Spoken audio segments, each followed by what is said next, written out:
with such a long list, it was easy to report who'd not been given a penalty rather than who had. And you'd have thought at this point of the weekend that the drivers would have learnt their lesson, but I would still be surprised if we didn't have quite a number of people being warned about the track limits issue once again. Yes, I think you're right.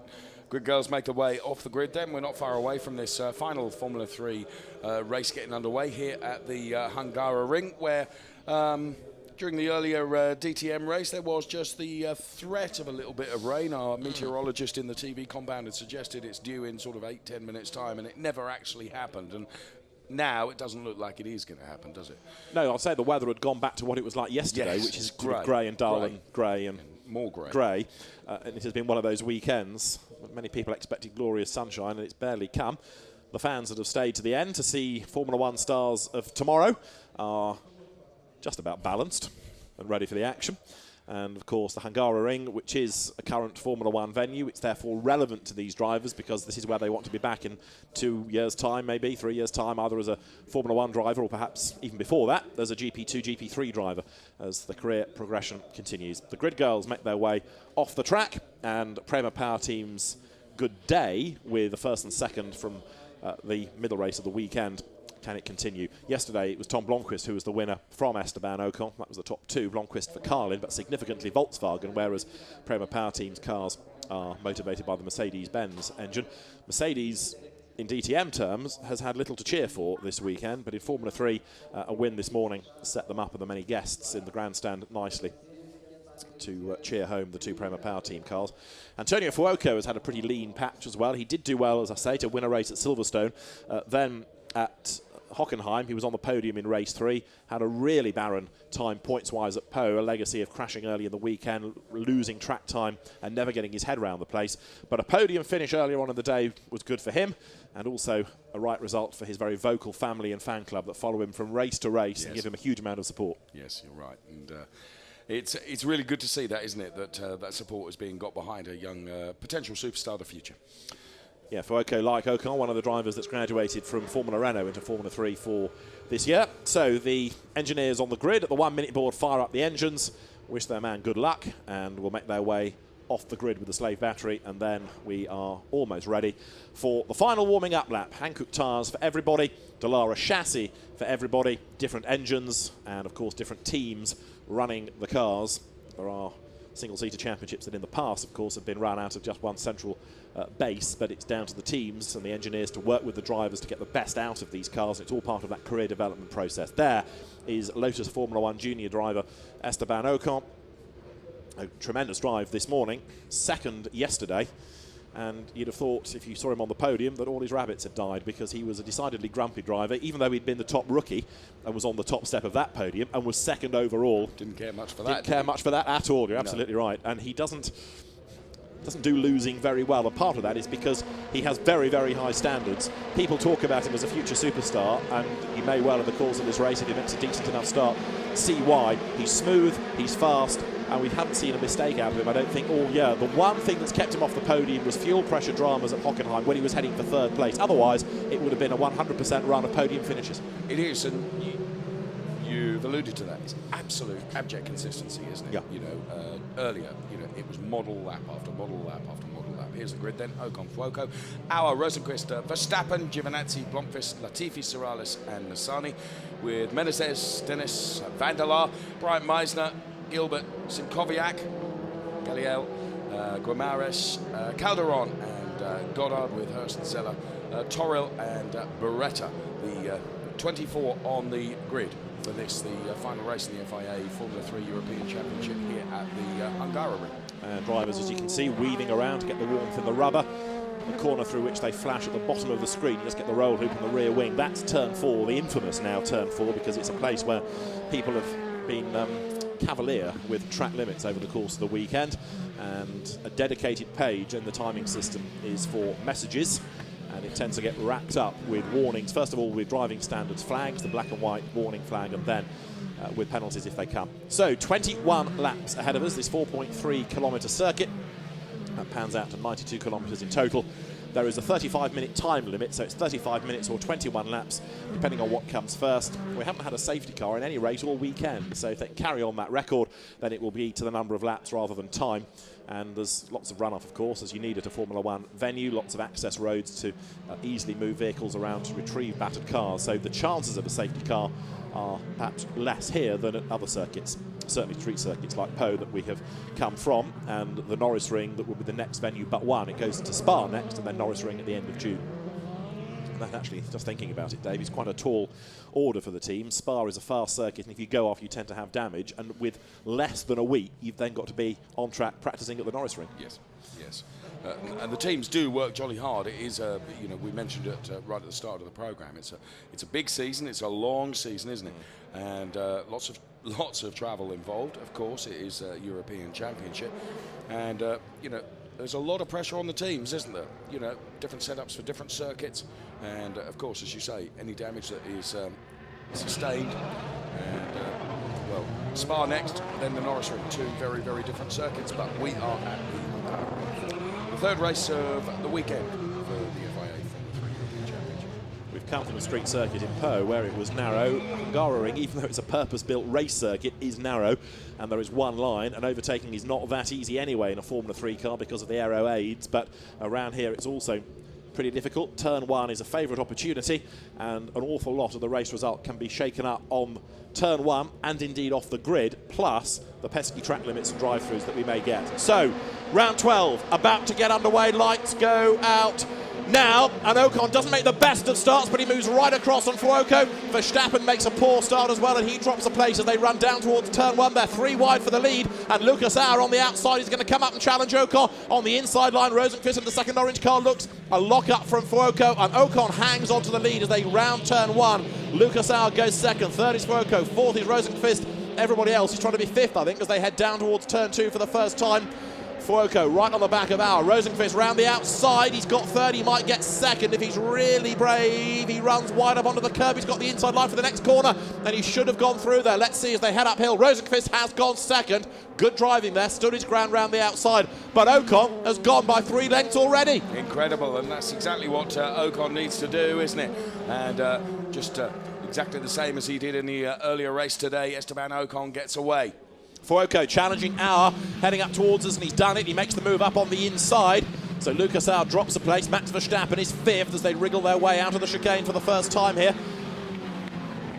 Now, Max Verstappen, one of those that didn't get away terribly well, but as you say, P5 for Max Verstappen now, and he'll be hoping for a whole lot better result in this race than he's had across the course of the weekend. And then next up it's Blomqvist as they work their way through to Turn 11, and you see people running wide and even wider still. But Ocon, no such dramas up front. He is the man in charge at the moment as they now turn their way through the penultimate hairpin.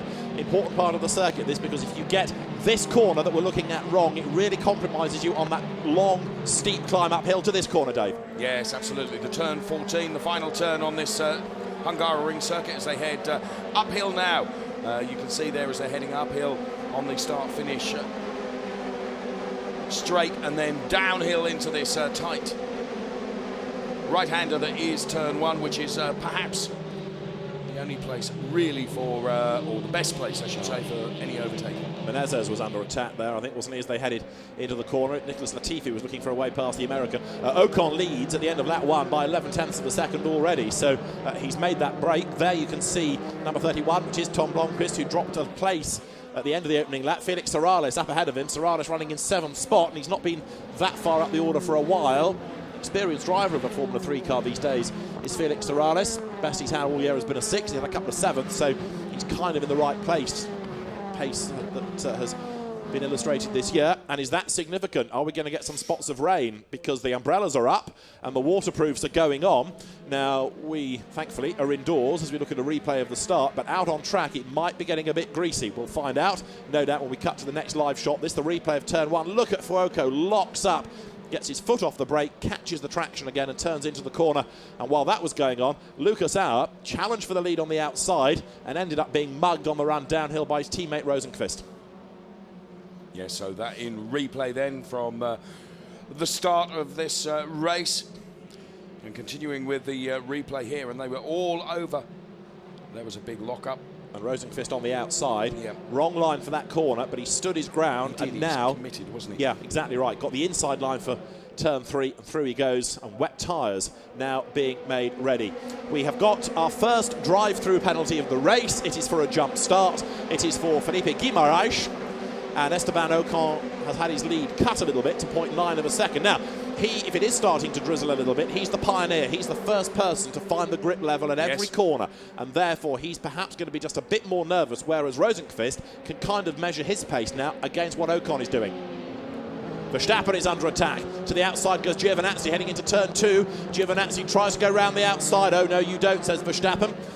That was a sort of karting line, wasn't it, to edge across on his rival and take the line back again. And behind Giovinazzi is Felix Morales now as they head uphill, heading towards turn 4. But certainly Verstappen is under attack. Giovinazzi past Morales on the run uphill, gains a place. And there, the spots of rain come on the camera lens. It is starting to get a little bit greasy, and down in the pit lane, the teams are ready. Now, how wet this is going to become, we know not, but it's going to become a very interesting race if this weather really starts to change for the worst. There was some overnight rain in the area, but it didn't do a great deal to wet much. But now it's just starting to give the drivers another headache, and they've had no wet running all weekend. So a wet Hungaroring is something they've got no data from this weekend at all, as Ocon leads the way down towards turn 12 once more. In sector 1 he pulled away, in sector 2 he did the best of anybody in the race. It's very light. Okay. The rain is very light. I've just popped out to the back of the comms booth. We're on the start-finish straight where you'd expect us to be, and yeah, it is very light. So, but nonetheless, teams are getting ready in case that intensifies. Guimarães in to serve his drive-through. To see the car duck on the inside line down the pit road as through goes Ocon. And now he has pulled away to the tune of 1.7 seconds. That suggests that even if it is a bit greasy, now that the tyres are up to temperature, there's enough warmth in them to, even though they're on slicks, still cope with a slightly greasy road. Yes. Okay, so let me do my judicial duties. I think that's what you called it, wasn't it? Please do. Already under the attention of the steward then and being warned about track limits is Felix Rosenqvist, crucially. Also, Tom Blomqvist being warned too. So, you know, it affects the best of them, David. In fairness, that could be because the road is now slippery and it's just catching them out a little bit. Of course, if it is no longer a bone-dry circuit, that's going to have an effect, as Latifi there runs a little bit wide, and Latifi at the moment runs in the top 10, which is the last points-paying place, 10th spot. Ahead of him at the moment is Gustavo Menezes. Behind him is Jake Dennis, who has been on the cusp of greatness all weekend. It looked like he was going to come in race 2. It was a good start, and even excluding the jump for a moment, he still worked his way past a lot of traffic on the first couple of corners, but then the penalty came and so it undid all that good work, and Jake Dennis runs in 11th. And now Latifi is being warned about the track limits. We just saw him at turn 4, and for that line that he took, he's being warned. Okay, so what happens is there's a number of warnings before any penalties are put on, and those penalties tend to come at a much later stage in the race. Although in race 2 over the weekend, we started to see penalties perhaps earlier than we would have anticipated, but Ocon then doing a great job as once again he crosses the start-finish line. The gap now as he increased, yes, he has another 4/10 over Rosenqvist, who's 2.1 seconds behind, and you can see it, can't you, on the screen. He doesn't put a wheel wrong, and even though the conditions have changed a little, and I have to say the rain doesn't look like it's amounting to much now, Ocon is able to deal with everything pretty much in his stride. The first race yesterday kind of unravelled off the grid. It was not the best start that he'd ever made, and that's what allowed Blomqvist to get the drop on him. But other than that, Ocon, it's very hard to find anything in his armoury that he doesn't do well. You're absolutely right. So, Roy Nissany there. And he's 12th at the moment, isn't he? But he's a bit in no man's land. How's Verstappen doing? He should be quite spectacular if the road is wet. 5th as he comes uphill. So we're currently on lap 5 out of the 21. And despite the threat of the rain, really isn't amounting to much at all now. 1 or 2 spots still on the lens, but you wouldn't say this was wet at all now, would you? No, absolutely not. So Ocon is the man who leads the way. Rosenqvist now 2.1 seconds back, actually fractionally faster in the first sector of this lap. And the man that's just done the best of anybody in sector 1, perhaps further proof that it's drying again, is Antonio Giovinazzi, who's down in 6th place, but he's going for it. So Antonio Giovinazzi then in sector 1, see what he does in sector 2. Personal best, but he's still about half a second slower than an Ocon pace, isn't he? Frustratingly for him. There's the leader. Esteban Ocon comes over the line. Another lap ticked off. 5 in the book, and he's 2.2 seconds ahead of Rosenqvist, who has just done a better lap, brought the gap down, helped in fact by doing the absolute best in the last sector. So Felix Rosenqvist, who in fairness is a much more experienced Formula 3 driver, he's done what now, 3 seasons of Formula 3, he knows his way around these cars and he's doing his best to hunt down the race leader. And in the process, he needs to try and score some points as well. The pre-season, or one of the pre-season favourites for the title, Rosenqvist, has had a really lean start to the year. Yes, and part of that, and we've had discussions about this, isn't it, that the expectations on Felix Rosenqvist, because of the experience he's had in Formula 3, were very, very great.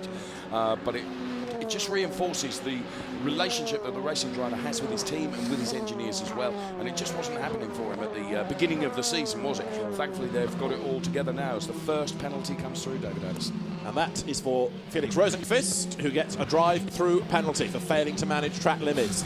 So we were just trying to talk him up a bit, yes, and second place is about to unravel. Felix Rosenqvist, in his efforts to close on Esteban Ocon, has exceeded track limits and improved in that sector. We just talked about his lap times and yes, how he was doing well, and you add all that evidence together, bosh, drive-through penalty, thank you very much, and that will throw him down the order. Well, the first, I suspect, of what might be a few drive-through penalties to come during the course of this race. Where are we? About a quarter of the way through, aren't we? Ocon then with a 2.2 second margin over Rosenqvist, and then it's Flocco 4.1 off of Ocon, which will be the more crucial figure to look at, of course.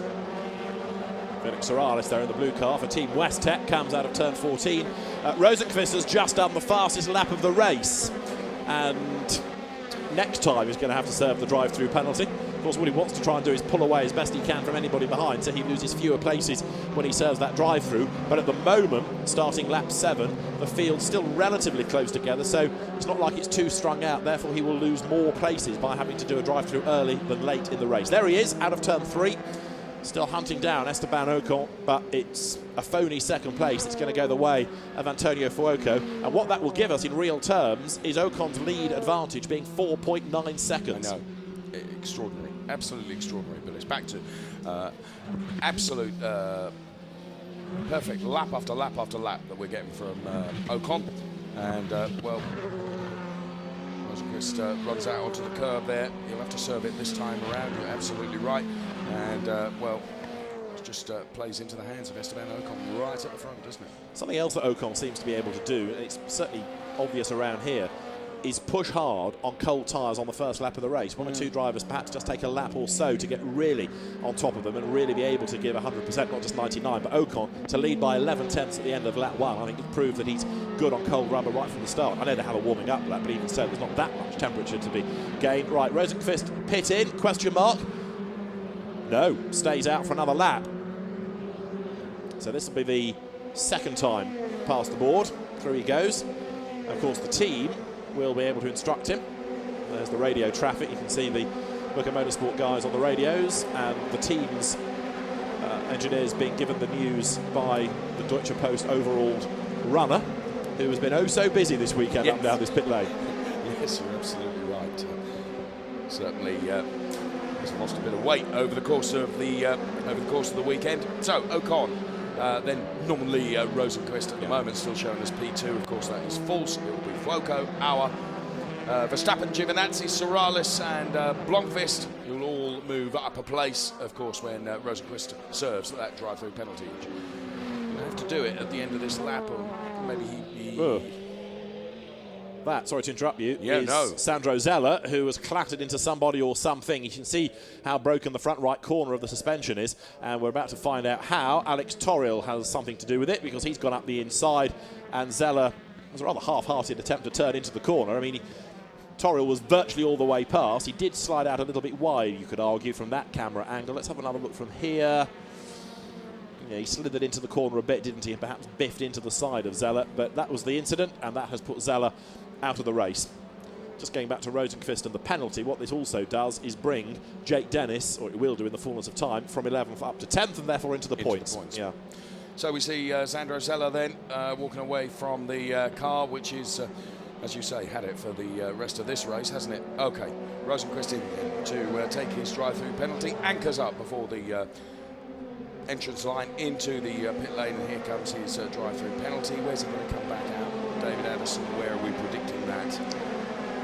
He's going to be outside the top 10, I would fear, because he's going to be about 15th, 16th, if not worse. John Bright Meisner has just gone across the line in 14th place, and only now can Rosenqvist accelerate, and he's also got to be careful not to break the white line there as he heads down towards turn 1.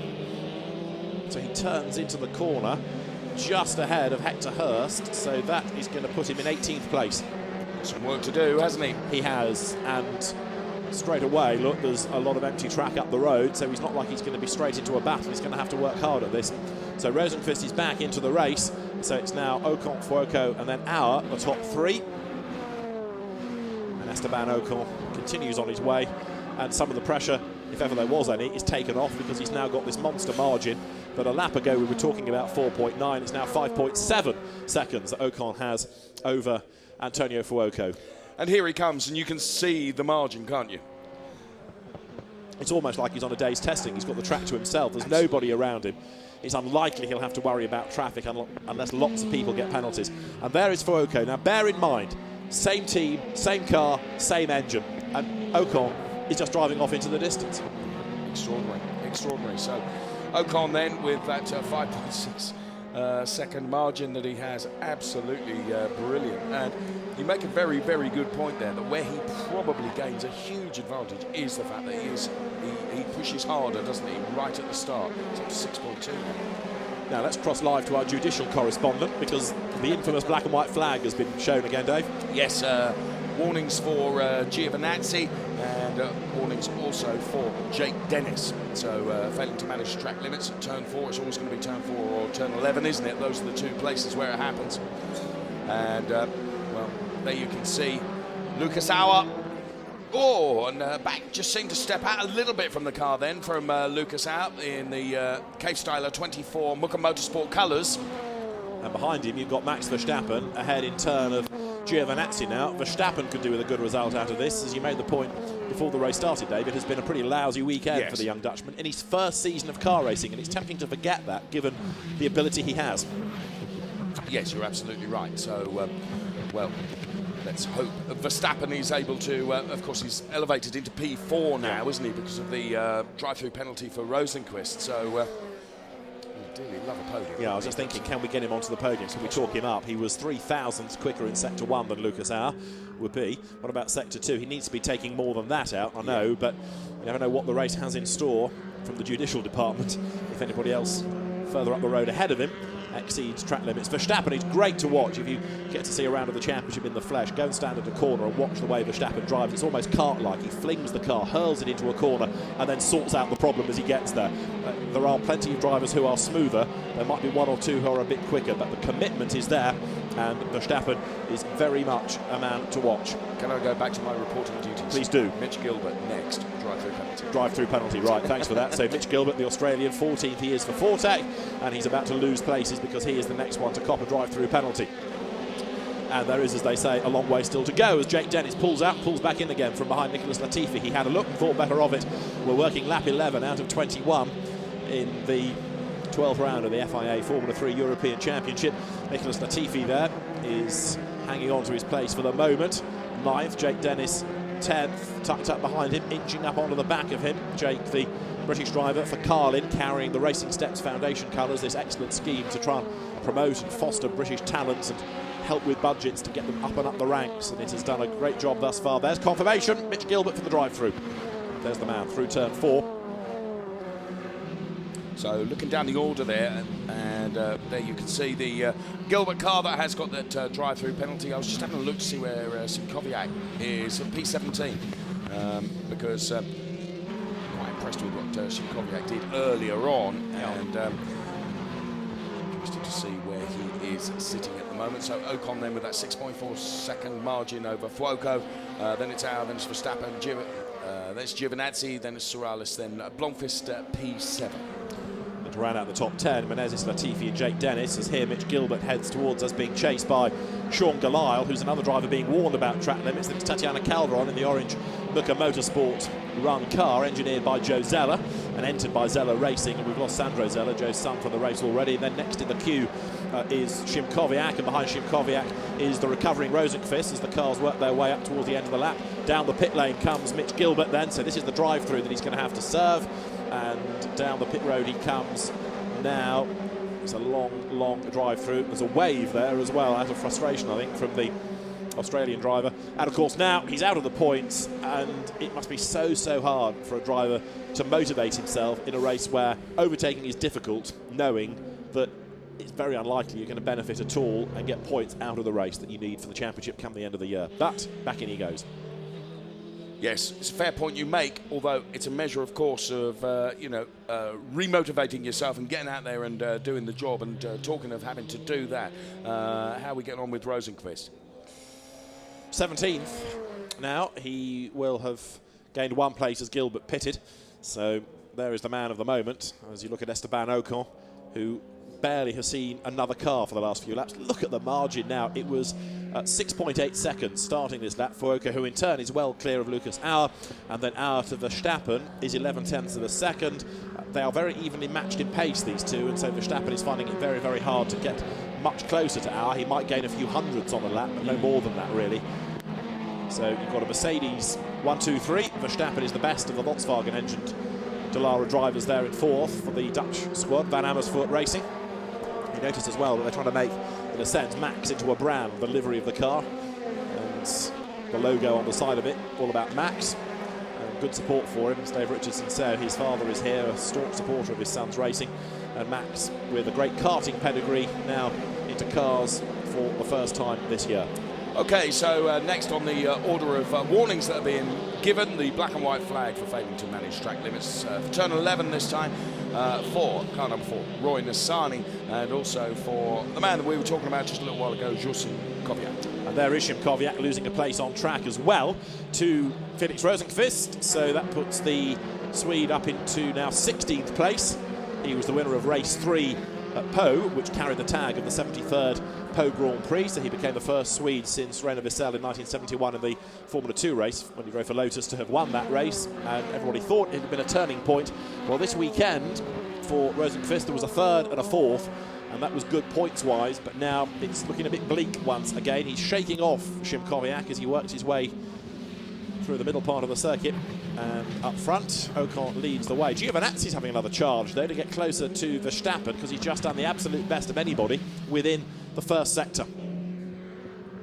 There is Verstappen, and there is Giovinazzi. Well, we were saying, weren't we, whether we could talk Verstappen into a podium perhaps, but very soon he's going to be having to be defending his place, isn't he, from this man that we're seeing in the middle of the screen right now, and that is Giovinazzi.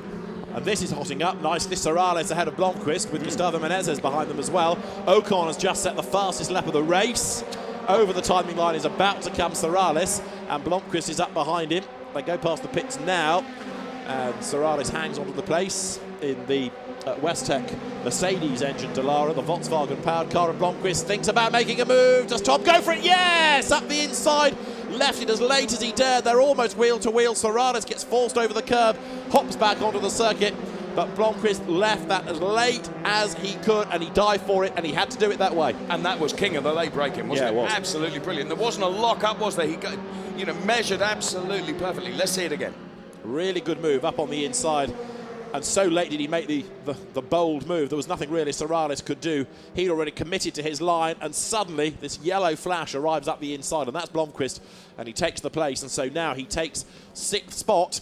Next target is his teammate Antonio Giovinazzi. Sorales hangs onto the place ahead of Gustavo Menezes, as there you can see Lucas Auer, who is once again upholding Muka Motorsport honour, and then Verstappen ahead of Giovinazzi. And Giovinazzi seems to have just dropped back a little bit, doesn't he, from the charge on Verstappen. We'll see if that gets closer. Where are we?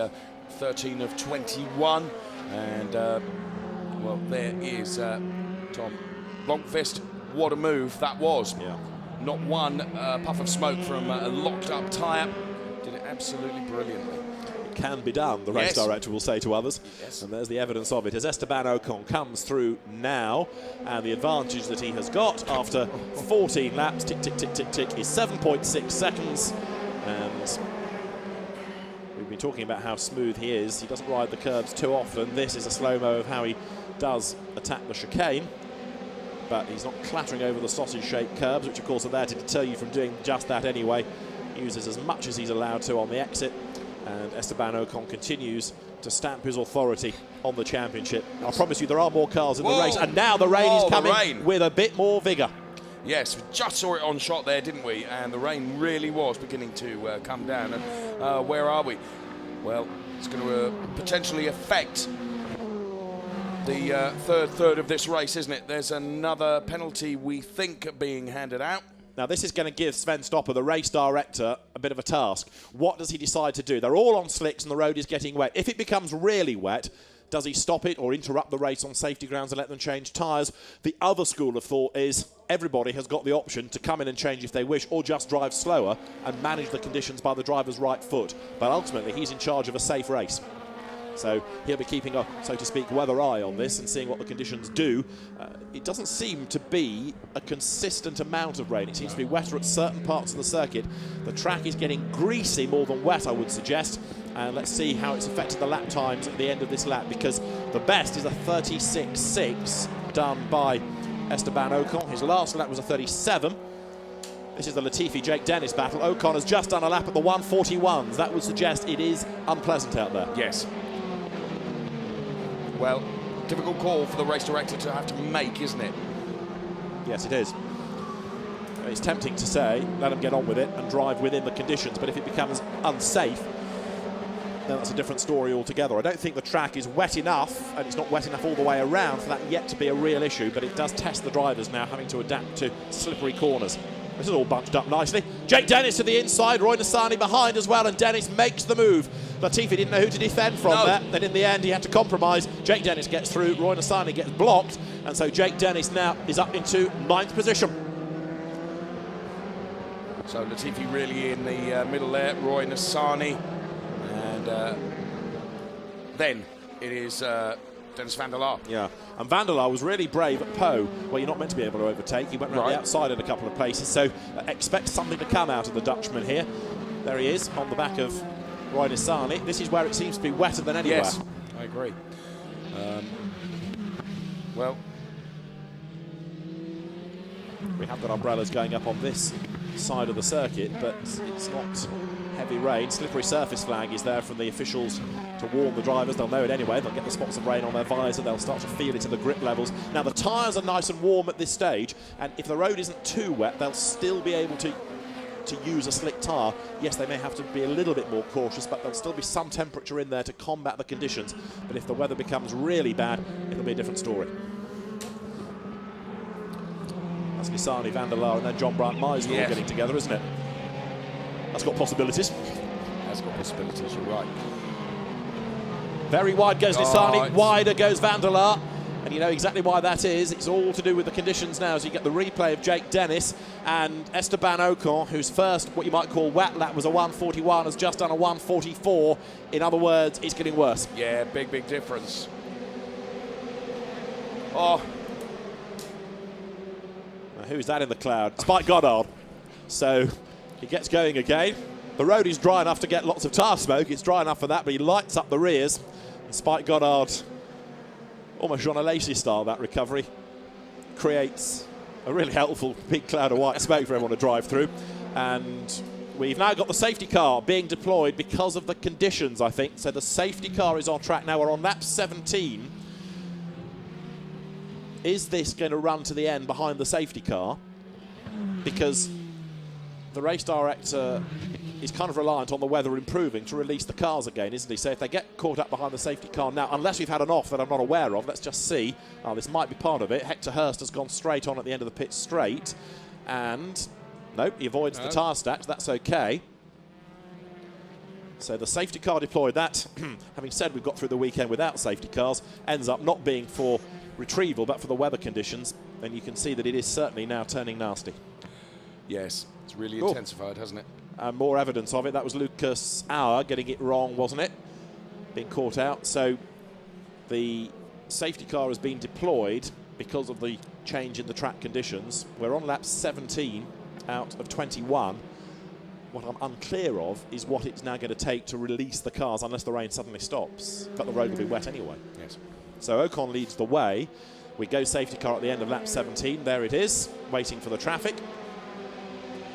And the Audi safety car moves away. Well, Esteban Ocon's advantage is about to disappear.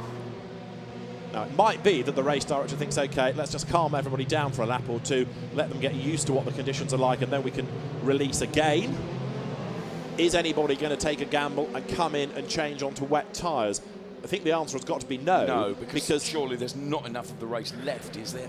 I don't think so. You don't know how many laps this is going to be for, so that's too big a gamble. You lose too many places, and actually, I don't think it's wet enough. No.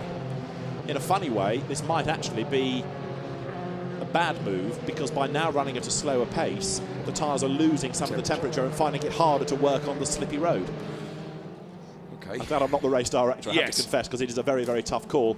And Sven Stopper is the man who looks after the DTM as well as the FIA Formula 3 European Championship, and I think does a very, very good job. So he's made the call, and if it has to run to the end behind the safety car because of safety, we get a red flag. The red flag is shown after 17 laps, and that, I think, can be a result. That should be 75%, and I think we've just got a result because of the changing conditions that would give Esteban Ocon a race win. The race is being stopped at the Hungaroring, and we await confirmation. No restart. We have a result. Esteban Ocon, Antonio Fuoco, Lucas Auer is the order. I said it was a tough decision. He's probably made the right one if the conditions aren't going to improve. We've done 75%. We can get a result out of that. And there wasn't enough of the race left, No. was there, for No. them to, and actually it would have probably caused more problems than it would have solved. So I think you're probably right that maybe that was the right decision. Well, Esteban Ocon then will take the win. So we see there, Sandro Sella just taking a look at the damage on the front of that car, and the rain really is falling now, isn't it? Yes, this is what has almost been expected at any moment all weekend. Yes. On Friday, when you and I had a walk around the track, we kept saying, feels like it's going to rain any moment, and it hasn't, and it's got as far as just about the end of the weekend.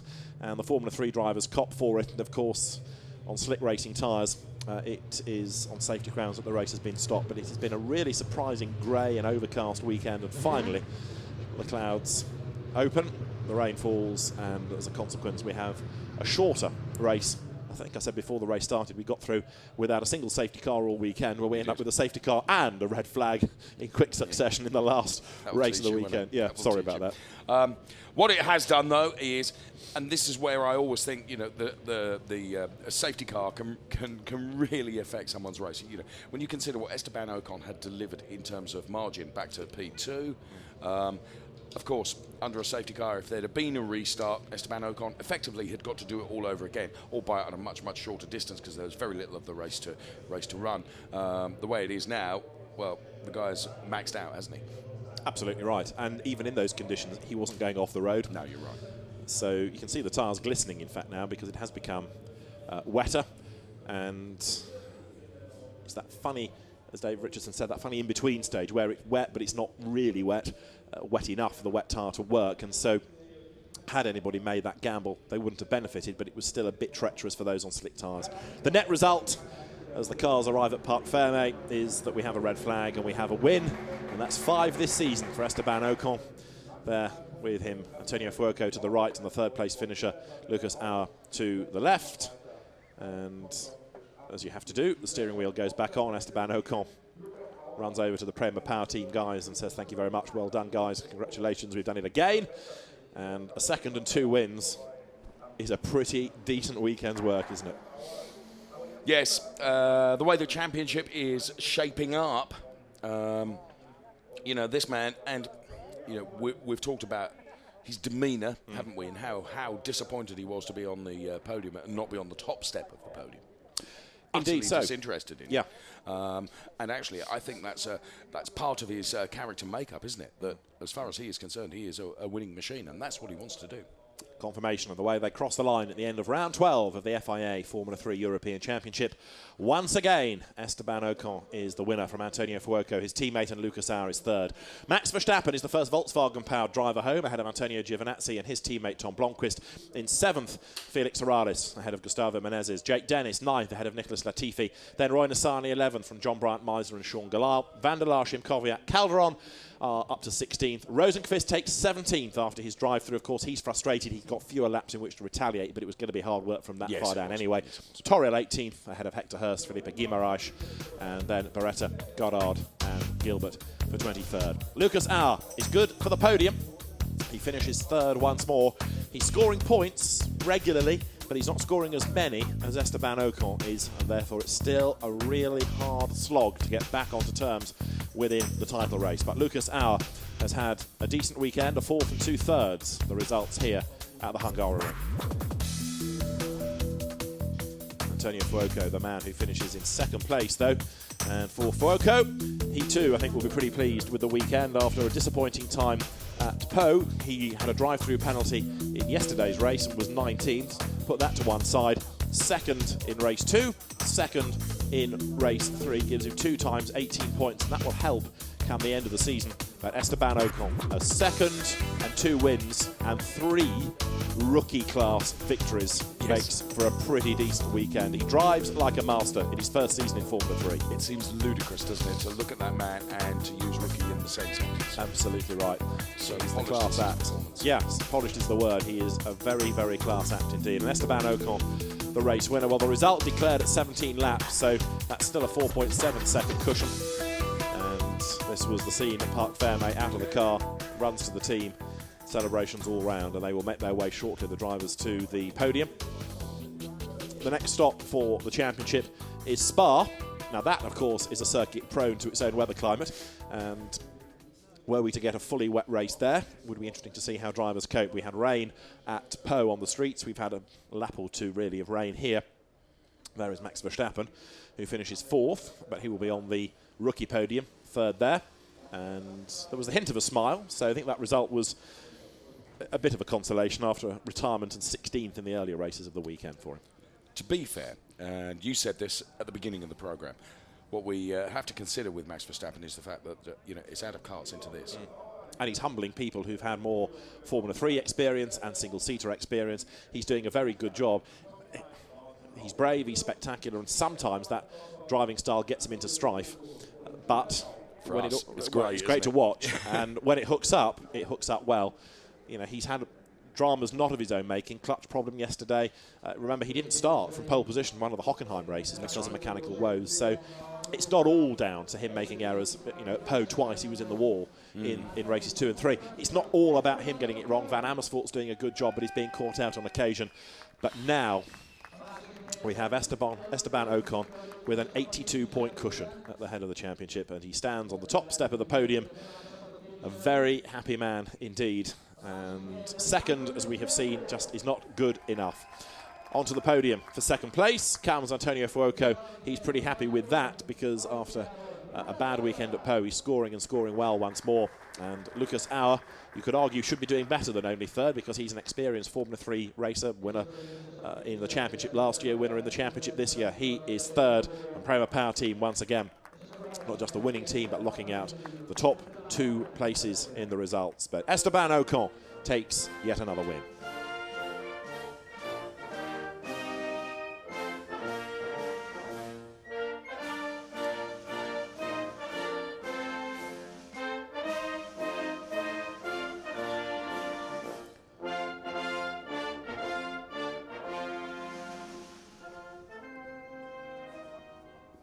For Esteban Ocon, for the 5th time this year, he stands on the top step of the overall podium and celebrates victory.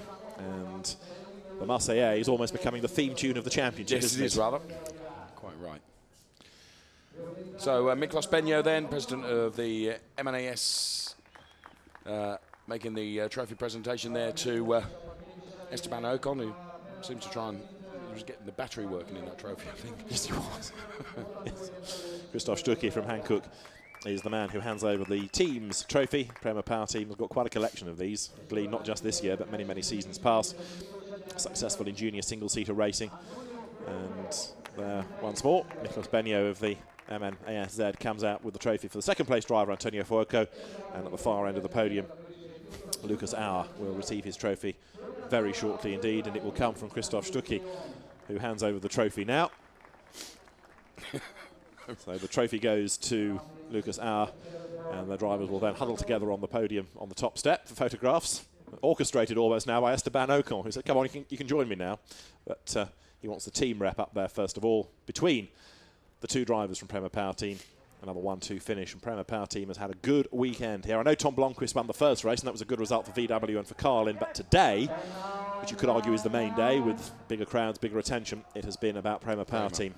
And Esteban Ocon now. 5 wins to his name. Oh dear. And the champagne sprays, the trophies clatter to the ground and to the podium shelves. And Esteban Ocon attacks the team and then gets his comeuppance in the end. And somewhere in all of that, I think our cameraman got a drenching. Prema Power Team are very, very happy. And of course, as a good Italian team, the guys know how to celebrate. So the Henkel-Trocken corks are there. Bits of trophy. Yes. And a towel is offered now to those that can't see because they've got champagne in their eyes. Esteban Ocon can't go far because there's another bottle of fizz and a different trophy about to be awarded to him as the rookie winner. The podium is being made ready. But it is so hard at the moment to see who or how he is going to be stopped in the championship. And really, it's only if he starts to make mistakes. But his confidence is at a level now where they're just not coming. And if he's so confident that he treats second place as a bad result, Yet. then he ain't going to trip himself up in a hurry, is he? No. So Esteban Ocon, the winner. And the rookie podium is 2/3 ready. It will be Ocon from Fuoco from Verstappen as the third-placed bottle is prepared. And once more, the drivers will make their way out. It's good that the rookies are acknowledged, but it's, of course, proof of a driver's ability that it's the same drivers first and second. And there is, with another new banner. It is. Antonio Fuoco's fan club and the Ferrari prancing horse there as well. So once more, the drivers make their way to the podium with Esteban Ocon and Antonio Fuoco. It's almost like a replay of the earlier podium, the top two in the same place. But this is the rookie categorisation, and there is Antonio Fuoco for second spot. Max Verstappen third, and as we said during the course of the race, he's also the best placed of those with a Volkswagen engine behind him, which is felt not to be quite as grunty as the Mercedes engine powering the winner, Esteban Ocon.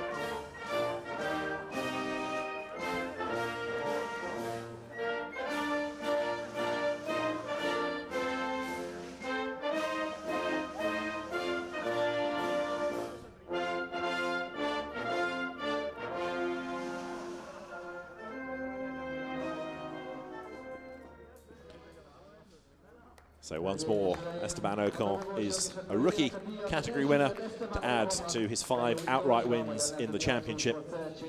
And I hope he's booked a suitcase to check in on the way home on his flight, because it's about to get laden with another trophy and he can't get these in his hand luggage anymore. No. There's a fair old collection of them over the weekend. 2 outright wins in a second and 3 rookie podium victories as well. Trophy for him now to Antonio Fuoco. And Max Verstappen will take third in the rookie category as the Fuoco fan club once again cheers its man to the echo on receipt of the trophy. Max Verstappen, who's had an outright win, of course, as well this year, takes 4th overall, 3rd in class, and you know the drill, all together on the podium for photographs. You can tell that Esteban Ocon has won because there's a smile. They don't come when he doesn't win, but at the moment, all is good in the world, and he will leave Hungary with over 80 points worth of an advantage. And granted, it's 75 points on offer if you win all 3 races over the weekend. And they're going to keep the champagne, or the Henkel-Trocken, I should say, make their way off the podium at the end of the celebrations for round 12 of the FIA Formula 3 European Championship. Esteban Ocon has once more stamped his authority on the title race. The next stop for the teams is Spa on the weekend of the 21st and 22nd of June. Join us for that. From the Hungaroring, for Dave Richardson, from me, David Addison. Bye for now.